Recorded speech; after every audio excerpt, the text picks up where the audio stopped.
discharge, the debt still exists though divested of its character as a legal obligation during the operation of the discharge.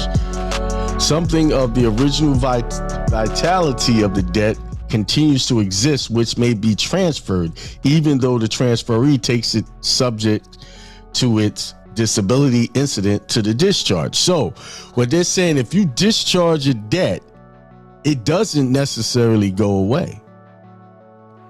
That debt is still can be collected on. They can pass it on. They can assign it to someone else. So you don't want to do discharge. It's basically what this is saying. You want to be able to extinguish the debt completely, where they're not coming back to you for it. And the only way to do it is to organize your estate properly. And we're going to show you the steps of what you need to do. All right.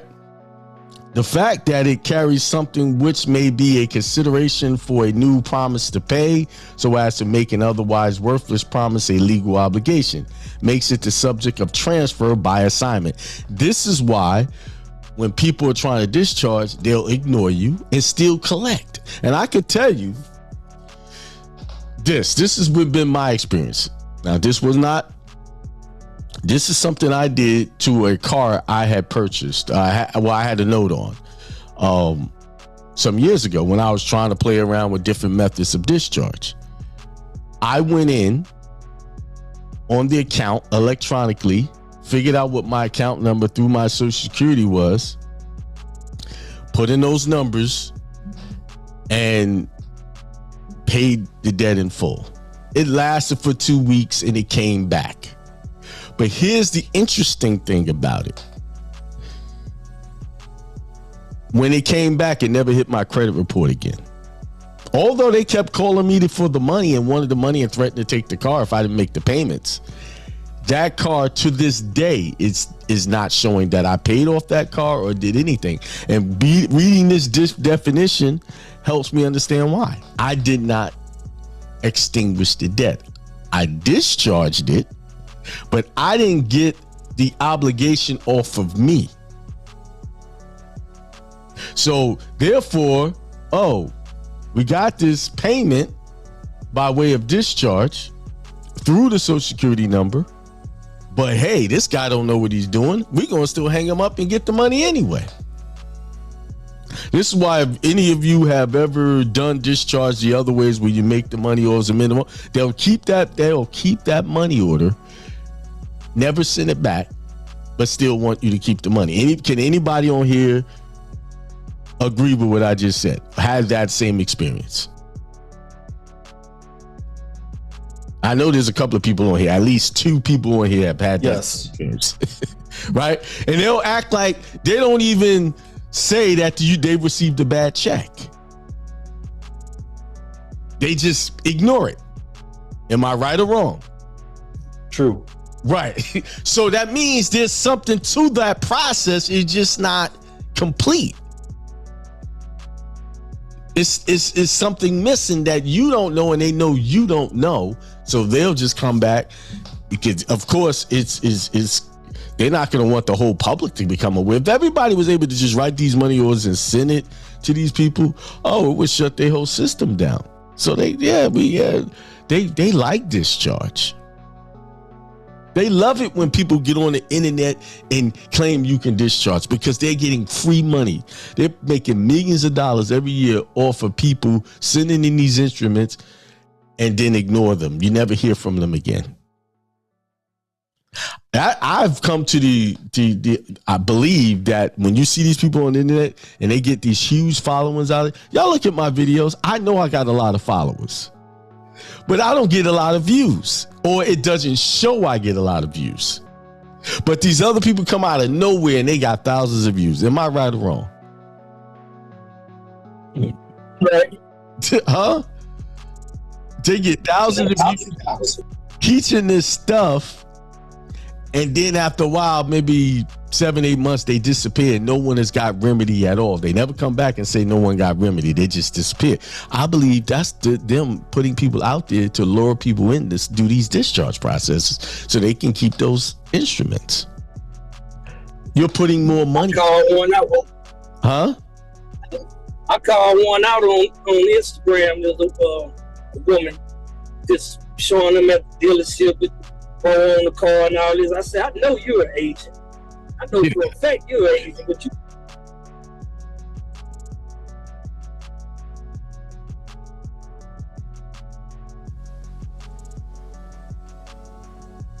All right. It is Truth Tuesday with your host, Akiemel, here on Hindsight Radio, in conjunction with the Church of Infinite Abundance and Akeem Private Church. What you were listening to right there was the discharge webinar that I did this past Saturday. Quite a few people supported the cause, and they learned a lot of stuff. Funny thing is, I sent out the invitation for the discharge seminar coming up in this month on the 21st, Saturday in Atlanta. The flyer's right there. There it is. Courtyard, Atlanta, 133 Carnegie Way. We talked mainly at this webinar about discharge, and actually showed the 1099 templates and why you do it this way.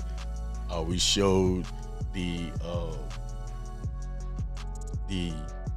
trust that are required, all of that stuff we went through. And you know what the funny thing is? The funny thing about the whole thing, the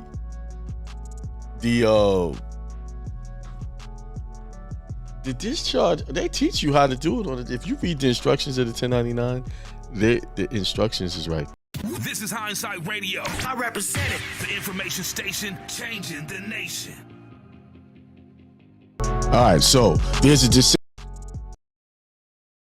Al had to, do something with the family. His girls was competing in something, so he didn't get on to 2:00. So I went until 1:00. Took a break for an hour. We came back. He still wasn't on. He didn't get on till like 2:30. So I played one of his old videos that he covered on trust, and then he came in and he broke it all down.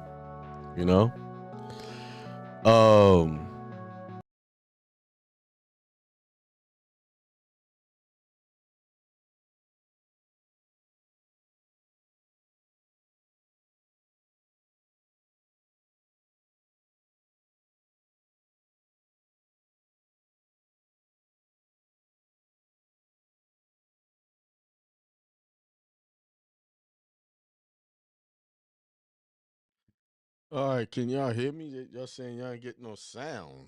Okay, let me double check something. Dun-dun.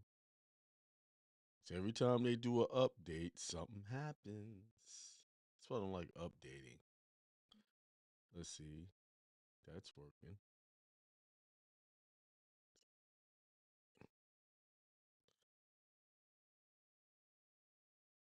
Y'all getting the sound now? Oh, they said they can hear. Okay, I can hear. There was only one person with no sound. Man, had me worried. Yeah. All right. I'm gonna just go in then, since let me get some music playing real quick.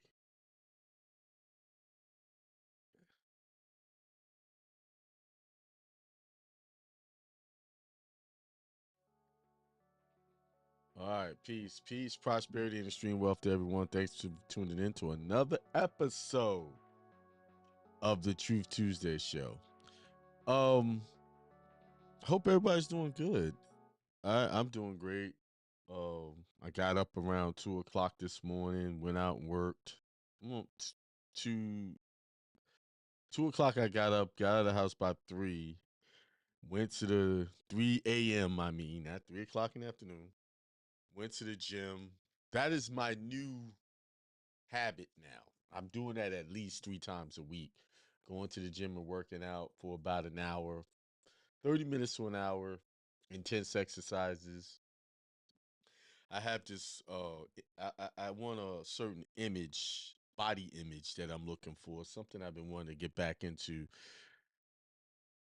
You know, from when I was young, I used to work out a lot. So now I'm trying to get that body close to what it was. My waistline trimmed down. You know, I was a 34. I'm back down to a 32 ish, 32, 33. Um, did that. Came home, took a little nap, got up, walked the dog. Then Beth and I, um, me and the wife, we went out to take a walk. Took a nice walk, had some good conversation, talked about a few things. We were just talking about how to improve our communication. You know, that brings me to something I want to say about relationships. We go to school for 12 years.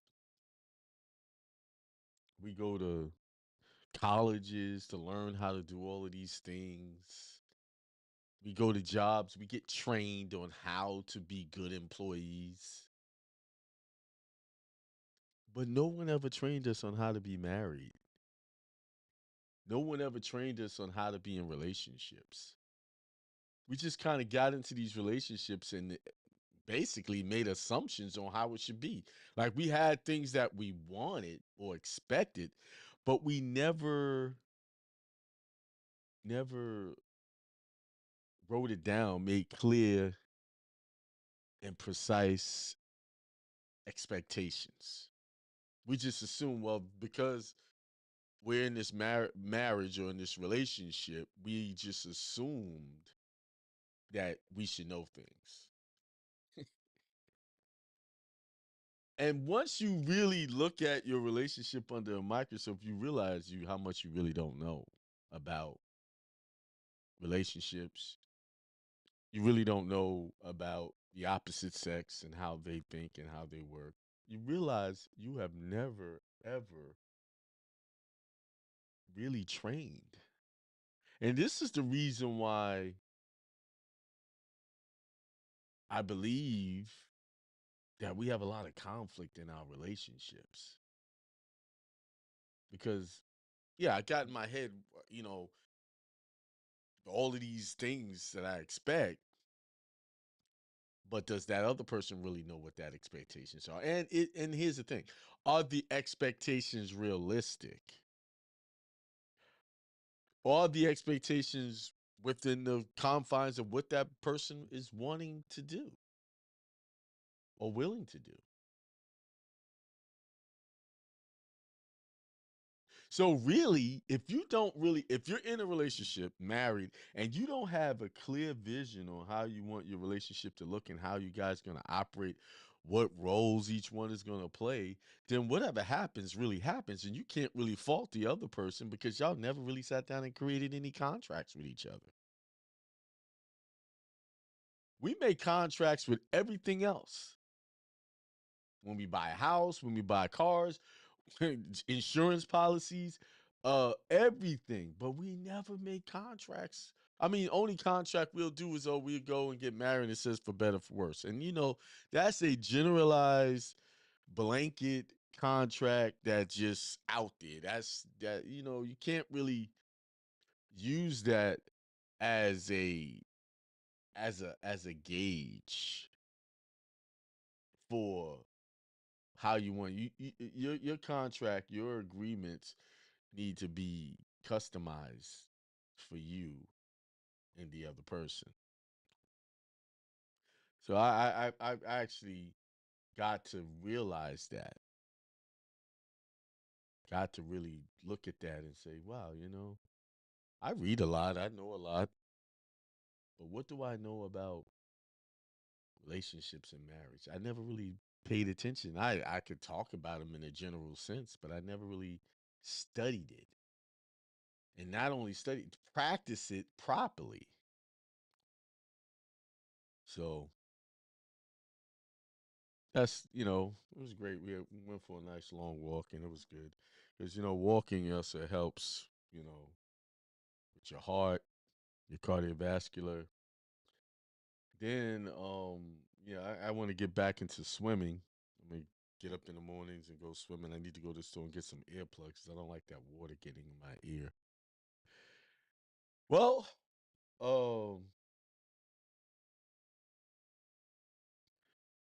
today we're gonna talk about these birth certificates and why we should stop using them as proof of or existence of our birth, and you need to create your own. Last week or Sunday, and I did this before, and I'm going to show that Johnny Carson clip again because I watched it over and over and over again, and I watched some things to that gave me some more clarity, even from when I was talking about it on Sunday. That we're really presenting documents we have no firsthand knowledge of as a fact of our actual birth. And in a way, that's like pleading guilty to something you know nothing about. As you know, in any court case, they need your name, date of birth, social security number. All of these things were given to you when you was a child of legal disability. You have no firsthand knowledge of any of this, and just people says, "Here, this is yours." You didn't apply for that number yourself. You didn't apply for that birth certificate. Someone else did it. So I'm going to get into what you should say whenever you're asked that question in any type of court. What you should say. So, but let's look at the Johnny Carson's clip. Let's look at that. Here we go. Let me share my screen.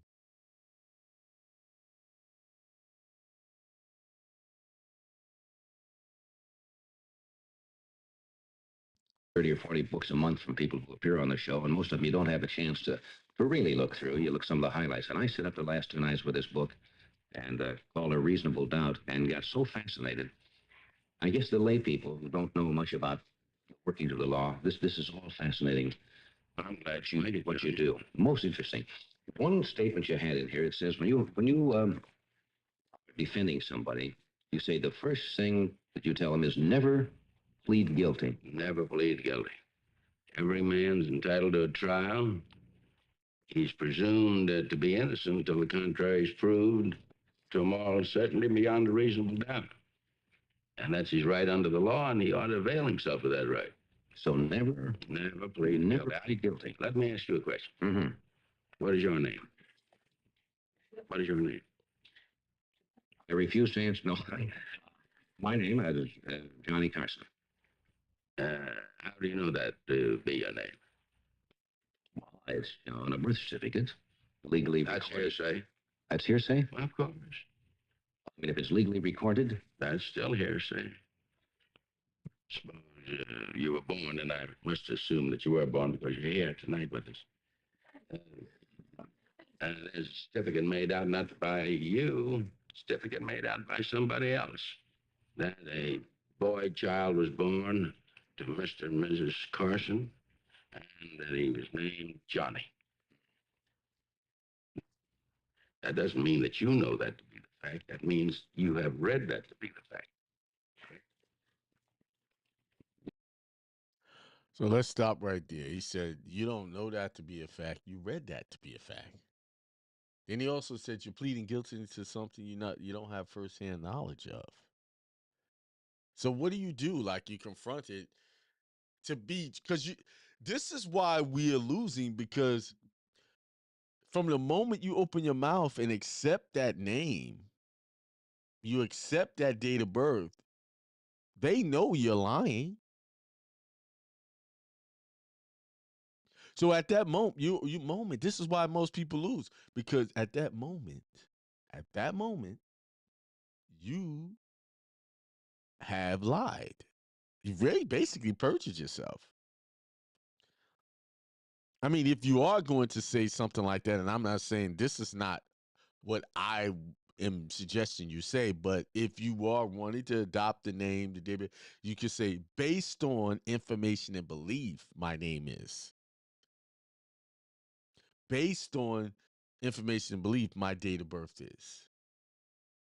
Then that's more accurate. Based on information and belief.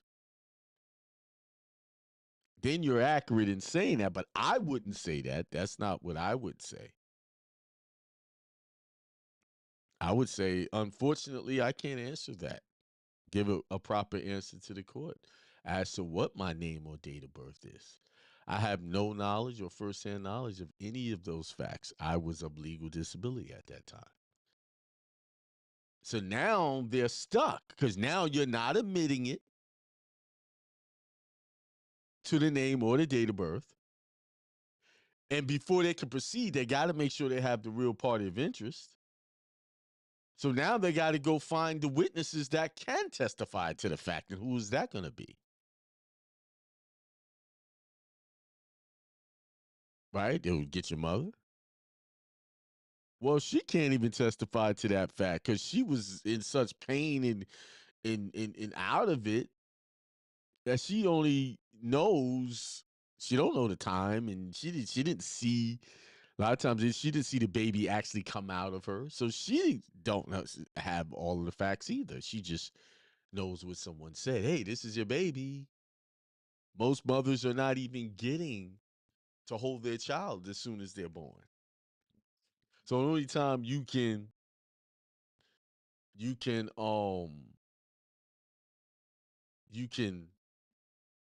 even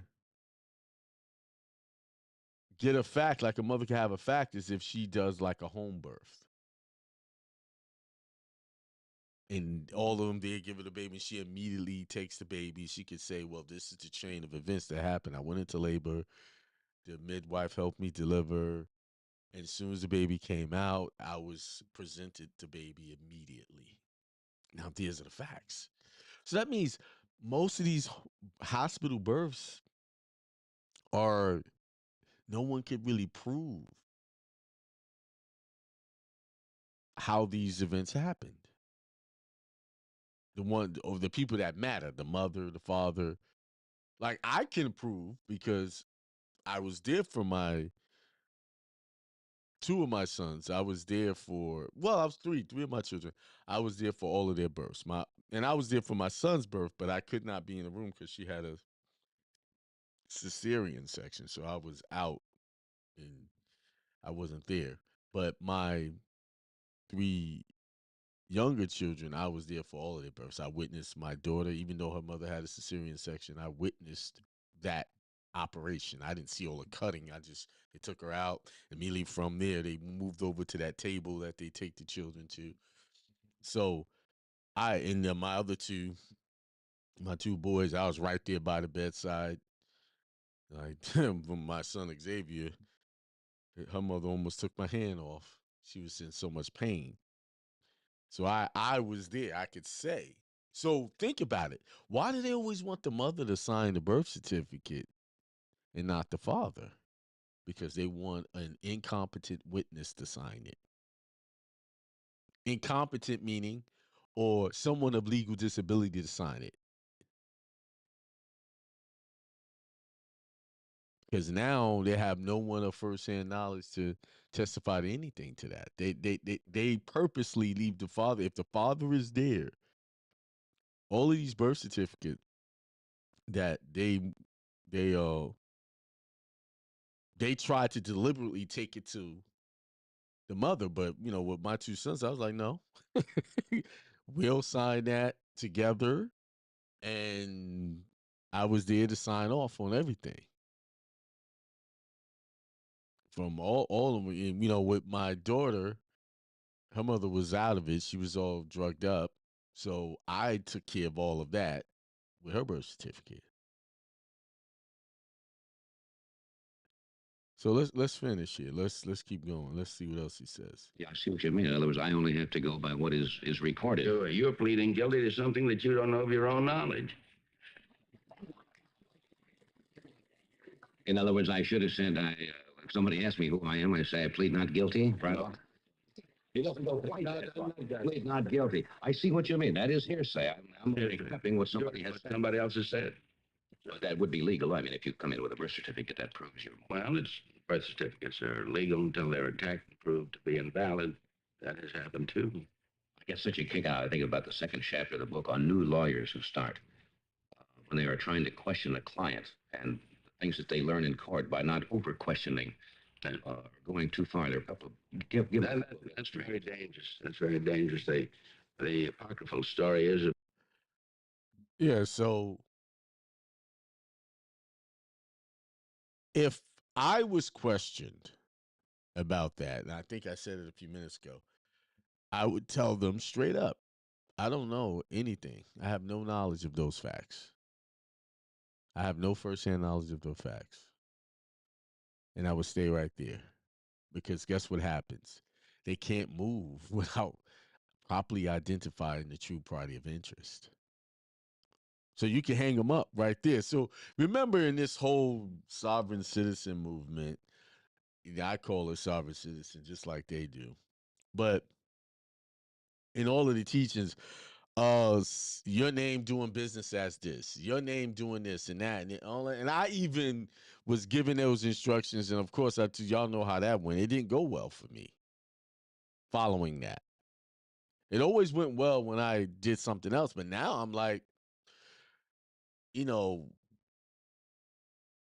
now I would present my paperwork differently.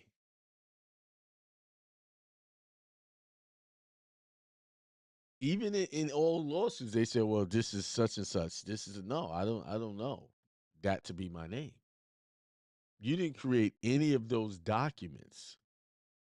You didn't sign off and agree to any of those documents. So why would you agree to it? Why agree to it? Why agree to something you had no meeting of the minds about?" So I'm sitting like my mind is like processing as I'm speaking on how I would restructure my paperwork to make sure that it's factual. So basically what he's saying, before you get into the cause of action or the arguments of the case, the first thing we need to identify are the proper parties there. So let me shut this thing off here. That's my that sound is the load board looking for loads. Thought I just shut that thing off. Just hit it and it's still making that noise. Let's give me a second. Oh, just close it out. All right. So all of this, get your birth certificate authenticated stuff, you're only authenticating more hearsay information. Like I've authenticated maybe 3 different birth certificates, right? 3 birth certificates. And to this day, I've realized that it hasn't really done nothing for me to have it authenticated. I've gotten wins with or without it. I've gotten remedy without it for the most part. Like those who do the passport process, getting your passport as a national, I tell you, use either birth certificate. It doesn't matter. Because let me help you understand here. Some of y'all really believe that giving them the birth certificate is identifying you. It's not. It's identifying the estate that they created. That's all it's doing. That passport is not you. That's why it's still got the letters in all capital letters. It's proof of the estate. It's proof of the trust. That's all it is. You are showing proof that there's an estate a entity that was created through the birth certificate. And you take the birth certificate, social security number, and all that, and you connect all of that stuff together. And I had this conversation with somebody in over this. And I said, yeah, let me help you understand. You're not trying to get a passport because you want to show you are the name on the passport. No. Unless they give that passport in your proper name, which is the upper and lower, that's not you. Right? So what is that doing when you do the passport as a national? All it's doing is taking that estate from one position to another, from debtor to creditor. That's it. Something from a entity that is in debt, indebted, and enslaved to the United States, to taking that same entity and put it into the American, the people status. That's it. It's not you. That's you're correcting. It's not you, the person. Remember, you got here by divine intervention or divine creation. You didn't get here through paperwork. You got here through a meeting of the minds and body, soul of your mother and father, through a divine connection. You didn't get here by way of a birth certificate. So I said this a couple of weeks ago. All that birth certificate is identifying the estate that was created through the county. Through the county.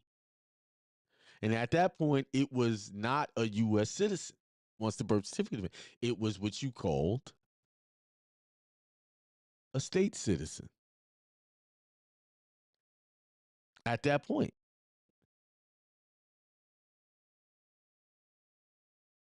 Then you went and got it a social and connected the birth certificate to the social. Now you have created not only a state citizen, you created a U.S. citizen. The social is the U.S. citizen. The birth certificate is the state citizen. So that's two different status. Remember, I did that show about the sheriff, and they were trying to, he had to be this, and they said they made a distinction that the sheriff was foreign because he was a state citizen. He was foreign to the U.S. because of that. So how do you become connected to the U.S. citizen? How do they make you? So, well, the state takes your estate and create a compact. Remember, okay, think of it like this. How did we get the United States of America? How did we get that? We got that by way of the 13 colonies, which now we call 13 states, created a compact called the Articles of Confederation. And through the Articles of Confederation, they created the United States of America. They didn't create the United States. They created the United States of America. At first, it was 13. Then others signed on to that confederacy. And now we have what you call 50 states that are part of the confederacy called the United States of America. Not the United States.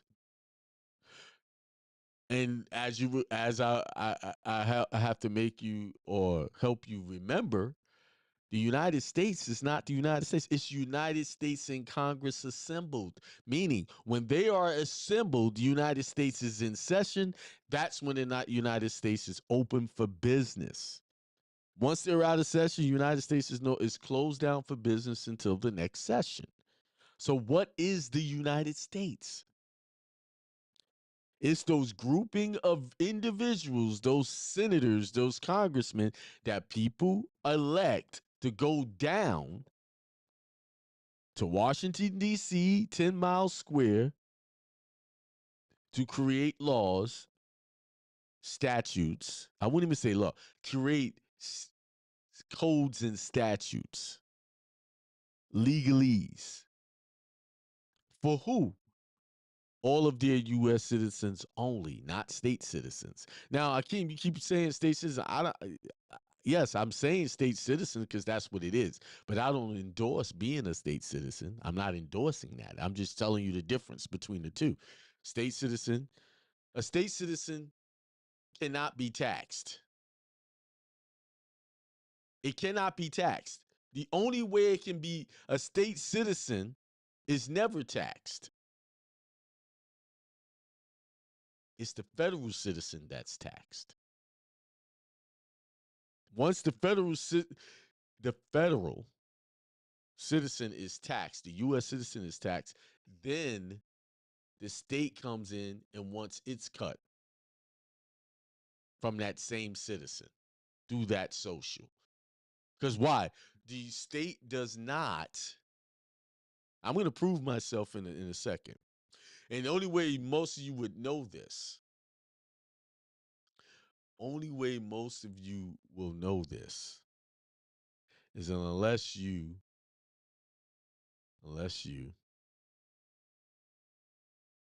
looked at your taxes, right? Well, I'll get to that part. So how the state tax on its fee, its franchise fee, to you by way of taxes through the social. It's not like they give you an EIN number for the state, right? But guess what? Guess what? You ever see that the state has its own EIN number?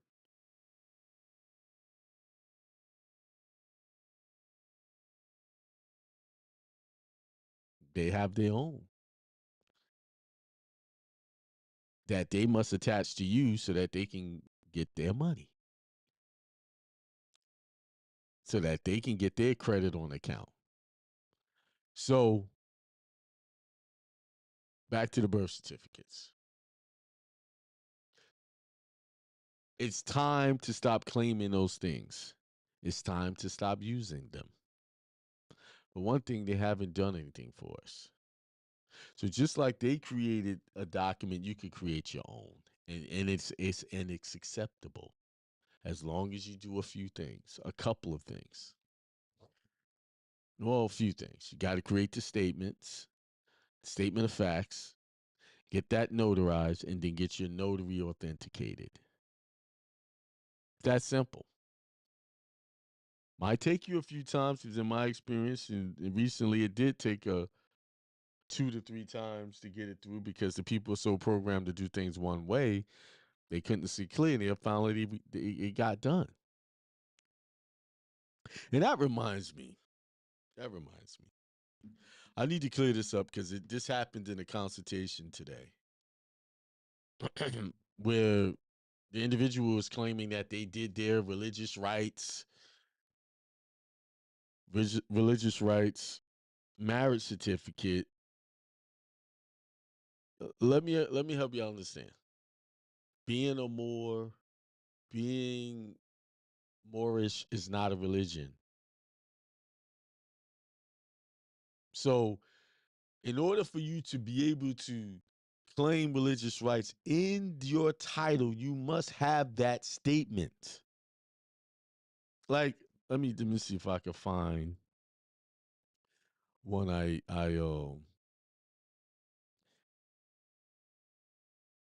created. It has to say it. And it needs to be in the title. It needs to be in the title. Let me tell you why it needs to be in the title.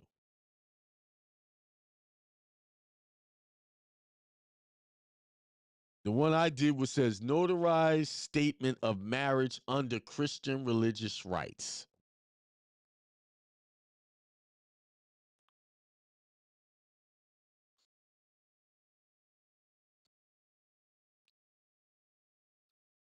Let me see something. Let me close this out. Under Christian religious rights. Why? Why do I say that? I'll just tell you by way of a story. When I went to go get my daughter's passport done, and we created her religious statement, explanatory statement, and that it was in the title, he didn't even read anything. And he even said to me, once I see that, I don't read anything else. That's it. I can't, all I know is we're trained not to question anything to do with religion. So if you want to wear a nose ring, you want to wear a hat, whatever, and you say that it's because of your religion you're doing that, we are not allowed to go any further than that. We are not allowed to go any further than that. That's why I wanted in the title. See, I walk the religious walk because that's my calling. That's what I do. That's what I'm about. That's why I went and got ordained. So that I can be true to what I'm doing. But see, I realize some of you is just doing it just to get by on something. Y'all really not religious. Y'all really not have any real grounding in spirituality. And this is why when I see some of these things, yeah, this is it. And y'all can't, and I've said this over and over, like this doesn't show that this is your religious beliefs. So yes, I would turn you down too. There's no specific thing that says that. That thing I just showed or on there, it said it clearly. Said it clearly.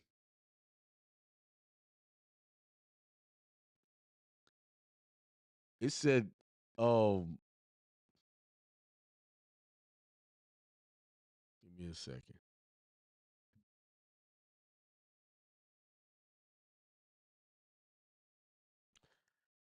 It said it clearly. Notarized statement of marriage under Christian religious rights. And then it has the name of the party. You had the notary who duly commissioned, notary public in the state of Florida, do hereby certify on this 31st day of such I personally witnessed the affirmation of marriage by the parties. It has specific, I'm not going to read all of that.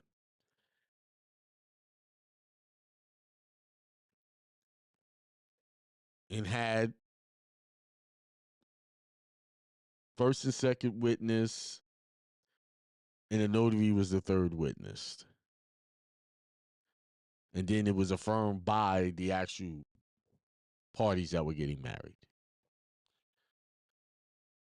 Now this is an actual legal law, I would say religiously lawful document.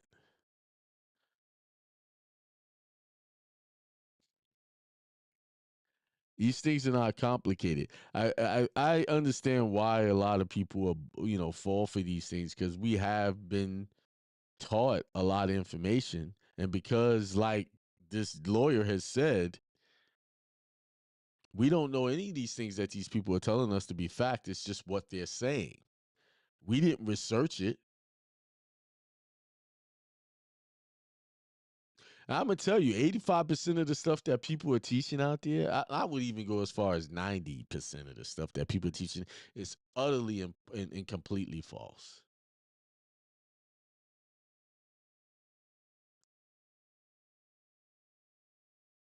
Utterly. Or it has some truth to it with a lot of falsehood, and this is why a lot of stuff is not working. I mean, let's be real here. Some of the people that work with me now and will come to work with me or have worked with me in the past could actually say that they got remedy through everything that I taught, for the most part. They could actually say, I did what Akeem said exactly, and we got something out of it. Now, just as a testimony, somebody want to just in the chat,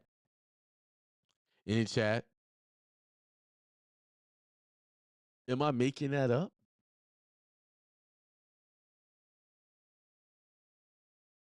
Am I making that up? Am I telling a lie? People actually are getting results.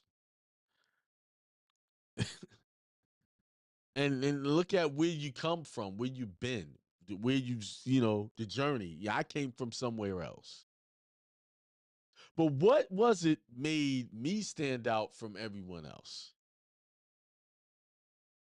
It's one thing. It's only one thing that made me stand out. I really wanted the truth. And not only did I want the truth, I wanted to spread the truth so that you guys can get a result. Plain and simple. And I always use myself as a guinea pig. I could pull up cases right now where State versus Hakeem and Hakeem this and all over the place in South Carolina. Y'all just put my name in there. Y'all see it. I mean, years ago, I used to pull up cases and show you how cases were dismissed. And you see, let me give a shout out to the people online. Peace to the God, much light and love to all Lakin Apple, above and beyond with Corinne. Happy Tuesday, everyone. Andy Circle, peace, my brother. C King Bay says peace. Gary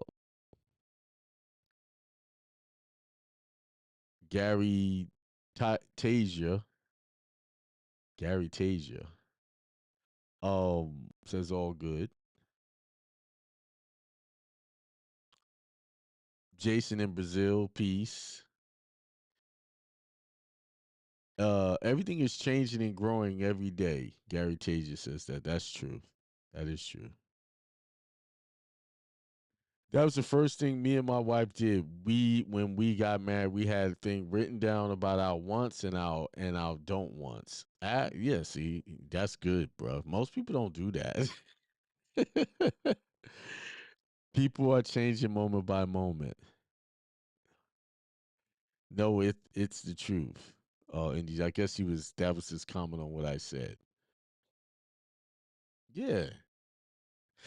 I mean, really, life you have to take charge of the information that you're receiving. You have to take charge. You can't sit back by idly and just let information just go by. I mean, I know the birth certificate just seems so little, but it's not. It's really a big deal. There's a reason why they want that birth certificate to be under the government control, because it takes you away from your true divine heritage. Somebody said, would you happen to have any experience in estate transfer? Mother passed and my wife is the representative of the estate. I have some information on that, but I know some contacts in real estate that could help you with that. I'm not an expert on that. Excuse my manners. Oh, that's fine. I didn't take that personal. I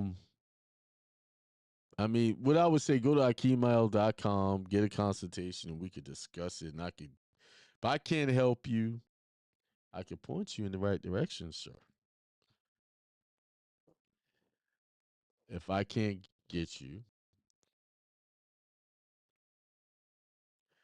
Richie Davis says, manifesting the information you have received is a must. Yes. And because it's like, get the birth certificate authenticated, do this and do that, do that. All you're authenticating is making their stuff factual to benefit what? The estate they created. For whose benefit? Their benefit. And you get to be the slave on it. She's in she's in probate. Yeah, see now how that's gonna work is in probate, the whatever she has on her estate, her estate is everything, the whole of the estate. If she has any home, bank accounts, all of that. So now that your wife is in charge, they call the administrator, something like that. Um, she gets to control the bank account. She has to pay all outstanding debts if there is any money to pay the debts. And then what's left over gets divvied up between the heirs, whoever's left. But if there was an irrevocable trust, you wouldn't even have to worry about probate. That's why trust is important. You don't have to be wealthy to have a trust. You don't have to be wealthy to own a trust. That's why you need to create trust. People say, well, I'm going to create a will. Yeah, a will is okay, but a trust is better because why? A will is what a person would like to happen, as I would say. A trust is to say what has to happen.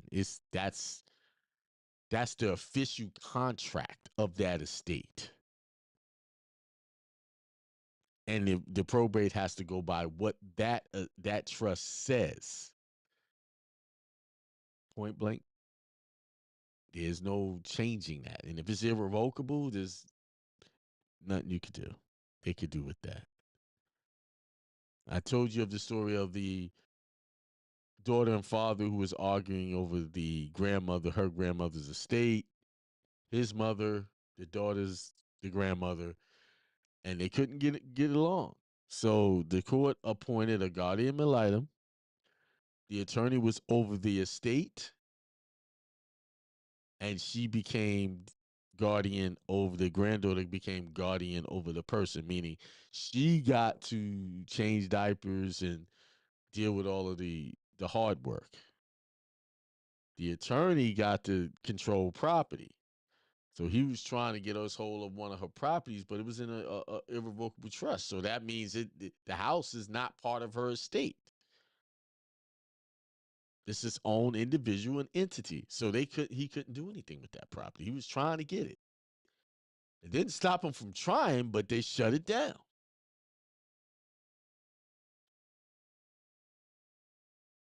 They said because he was trying to say, well, I need to sell this property so I can pay the debts on the estate. Yeah, he was trying to sell a property. Then he gets a little bit of fee off of that. See, these courts and these lawyers don't care about you. They care about their pocket, and they will liquidate everything they get their hand on just to put some money in their pocket. And this all happened because family could not agree. Family couldn't agree, so this is all happening where a stranger comes in, a third party, an attorney comes in and just tries to destroy everything the grandfather had put in place, because the grandfather is the one who put it in the irrevocable trust. So he had the foresight to protect that property. Even if he wasn't responsible, man, they wouldn't have that property.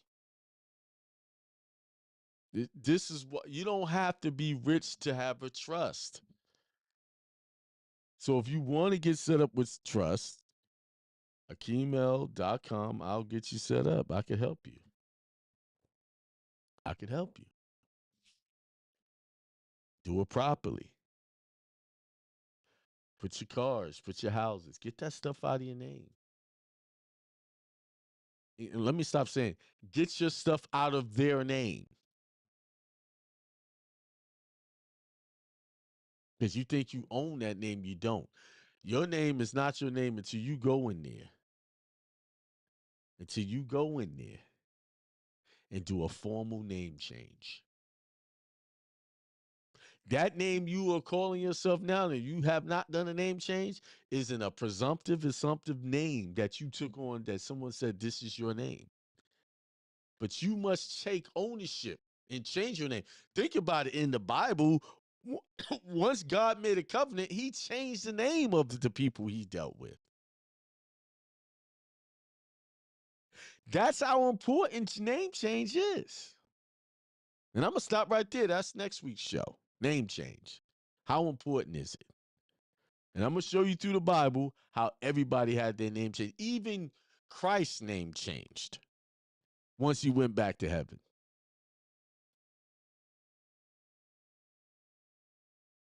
Oh, that reminds me. Oh, man, should I do it now? Man, it just hit me. And it talks, remember I told you wisdom. Wisdom was with God. I read that through the through the wisdom of Solomon. It said wisdom was with God through the creation of the world. There's a certain scripture in the Bible that has been taught in the church since I can remember. That information changes the interpretation of this scripture. That information, that wisdom, and as a female, the feminine was with God. Remember, I read that. I read that. I think it was Wisdom of Solomon, chapter 9.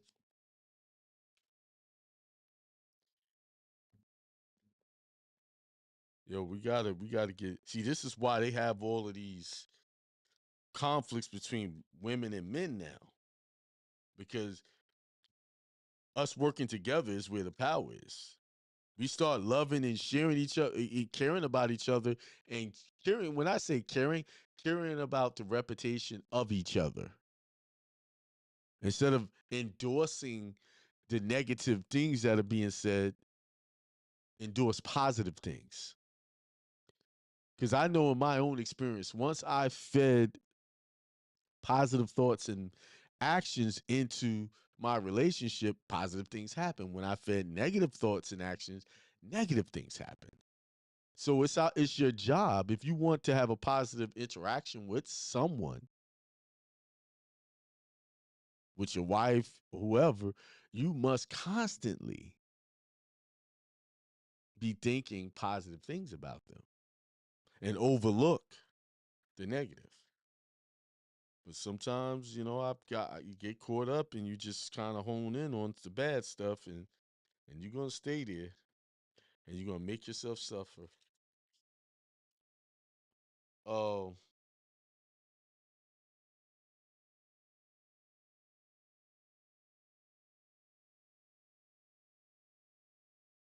and I don't think I read 10, but I just read something in 10.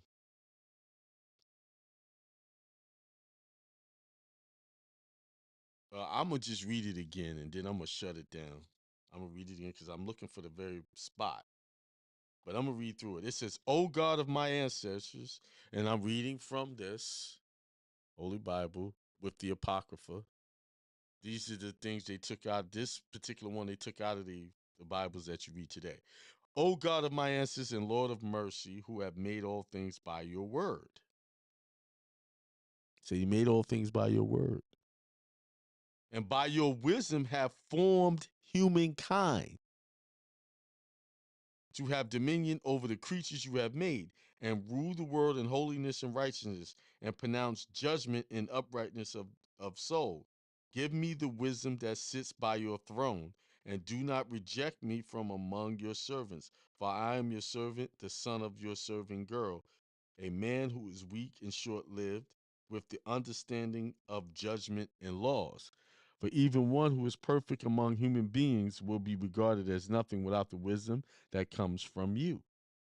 You have chosen me to be the king of your people and to be judge over your sons and daughters. You have given command to build a temple on your holy mountain, and on the altar of the city of your habitation, a copy of the holy tent that you prepared from the beginning. With you is wisdom, she who knows your works. So it says, with you is wisdom, she who knows your works. So that's saying the wisdom is a she right there, right by the side of God and was present when you made the world. And she understands what is pleasing in your sight and what is right according to your commandments. Send her faith from the holy heavens, and from the throne of your glory send her, that she may labor at my side, and that I may learn what is pleasing to you. For she knows and understands all things, and she will guide me wisely in my actions, and guard me with her glory. Then my works will be acceptable, and I shall judge your people justly, and shall be worthy of the throne of my Father. For who can learn the counsel of God, or who can discern what the Lord wills? For the reason of mortals is worthless, and our desires are likely to fail. For a perishable body weighs down the soul, and the earthly tent burdens the thoughtful mind. We can hardly guess at what is on earth, and what is at hand we find with labor. But who has traced out what is in the heavens? Who has learned your counsel, unless you have given wisdom and sent your Holy Spirit from on high? And thus the paths of those on earth were set right, and people were taught that what pleases you, and were saved by wisdom. Wisdom protected the life first formed Father of the world when he alone had been created. She delivered him from his transgression and gave him strength to rule all things. But when, I mean, I could keep going, but I'm not. So there you go. I just wanted to read that. But back to the name change. That's going to be name changes next week.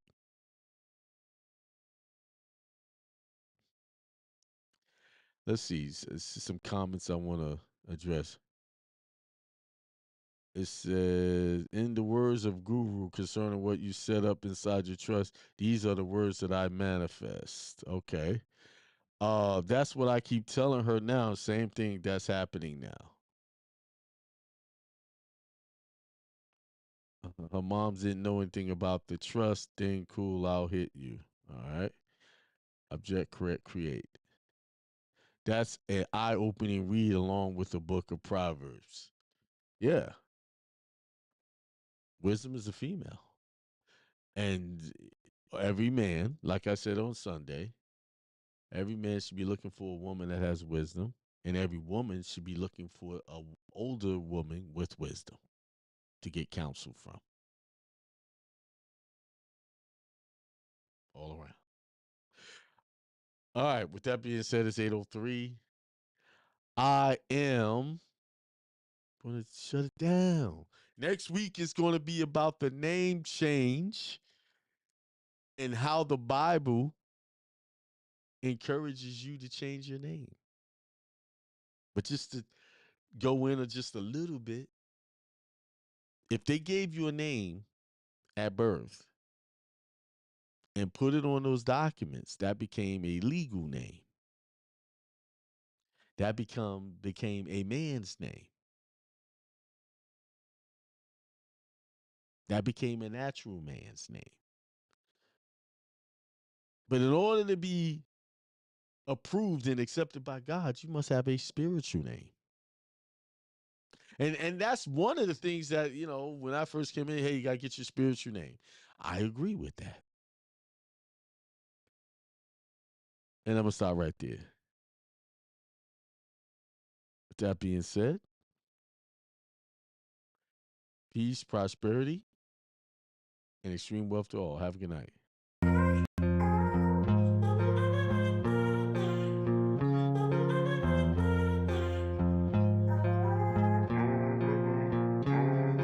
Peace, prosperity, and extreme wealth to all you guys. This is Hindsight Radio. I represent it, the information station.